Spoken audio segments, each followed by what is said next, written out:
Overview of the SSH 200 electric helicopter. When you open the box, you'll notice the transmitter. The helicopter is completely assembled and ready for flight.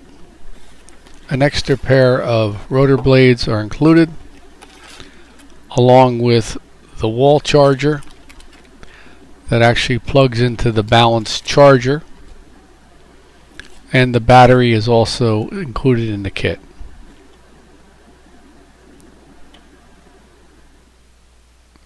Let's do a fast overview. The transmitter, helicopter, wall outlet, balance charger,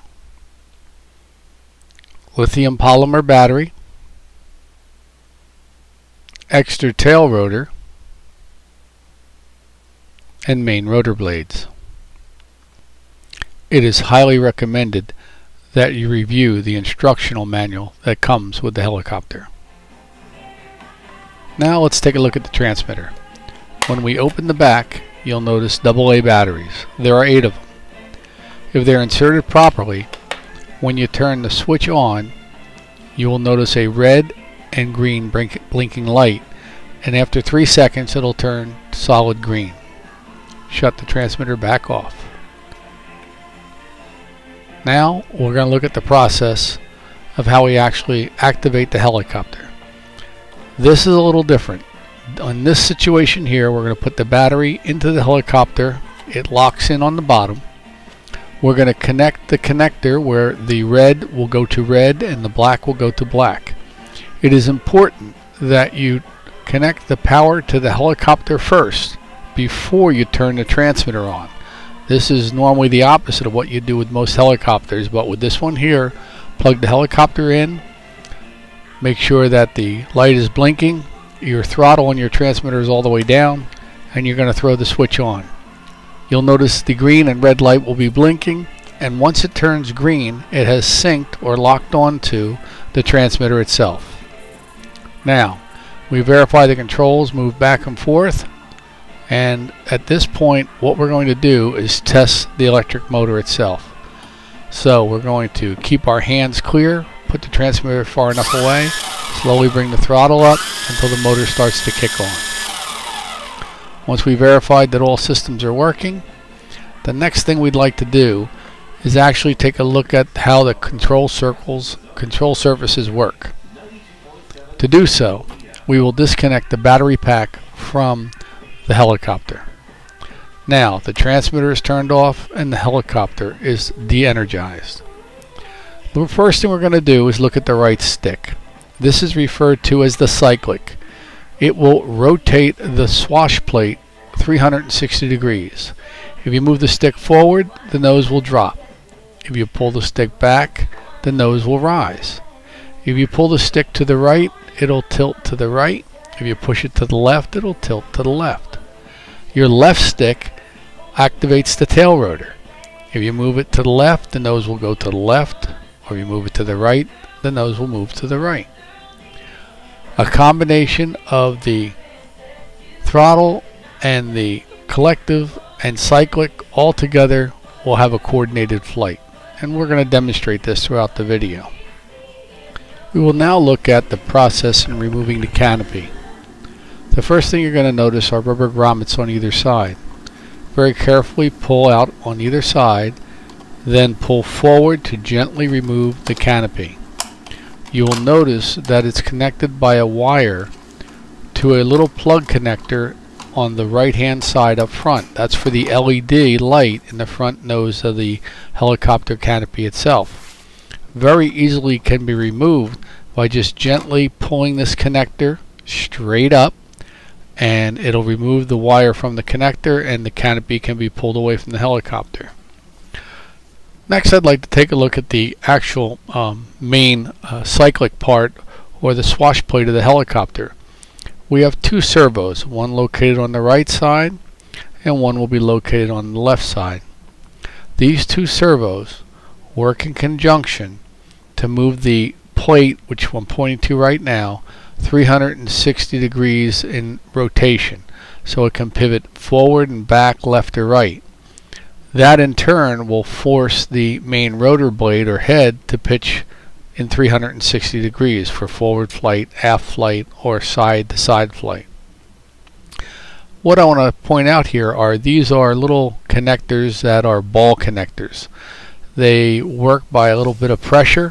When you basically pull on them with your fingernails or a little tiny screwdriver you can place there, they'll pop out. This is the servo arm. This is the actual rod itself. These are the ball connectors, and if you need to make any adjustments, once you pop them off, you can turn them clockwise or counterclockwise to extend them or make them shorter. The next thing we'd like to take a look at is the swash plate itself and the actual threaded rod that goes up to the fly bar. The fly bar is that long wire that goes across with the two metal connectors on either end.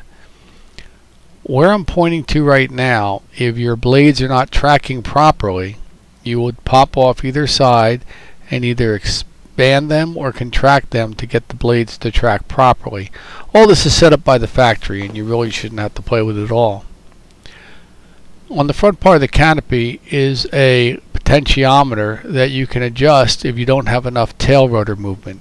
If you find you cannot trim your helicopter and it's pointing to the left or to the right, that adjustment can be turned to compensate. But again, that shouldn't have to be taken care of at all. Again, it's set by the factory. Right now we're putting the canopy back on, and we're showing you that very gingerly you need to slide the canopy over the landing gear of the helicopter itself. Then gently pull out on the sides of the body and align the grommets with the two pins that are located on either side.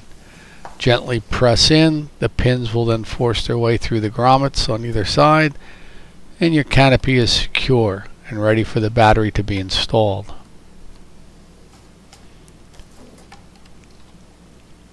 Make sure that the canopy is secure and that there's clearance on either side of the landing gear once it's fully installed. The next process we're going to do is show you how to install the battery, and it's a very easy process. You slide it in on the back. There is a little detent on a plastic pin connector that holds the battery in place, and you have your two wires standing out for your battery. Again, when you connect it, it has a keyway, but it's always red to red and black to black. If it's connected properly, the LED light will be on the front and the tail rotor will be blinking.